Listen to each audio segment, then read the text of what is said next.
আমি এখন reel shoot করছিলাম, মানে রিল শুট করছিলাম না, শুয়ে যেতে হবে, কিন্তু খিদে পাইনি।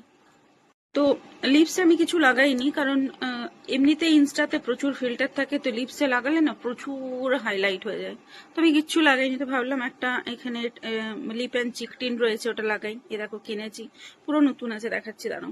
এই দেখো পুরো নতুন, ঠিক আছে। তো আমি ভাবলাম এটা একটু হালকা করে লিপসে লাগিয়ে নিই। তো এটা নেওয়ার পর, লাগানোর পর, মানে আমি একদমই বুঝতে পারবে না দেখো লাগিয়েছি কি লাগাইনি। এটা লাগালাম, লাগানোর পর এর বক্সটা দেখলাম, আর বক্সটাই কি দেখলাম দেখবে, এইটা আগের বছর এপ্রিল মাসে এক্সপায়ার করে গেছে। বরকে যদি বলি না, মেয়েদের ঠাস ঠাস করে এখন মারতে চলে আসবে। বলে আমাকে সবসময় বলে তুমি লাখ লাখ টাকার কসমেটিক্স নষ্ট করো, লাখ লাখ টাকার।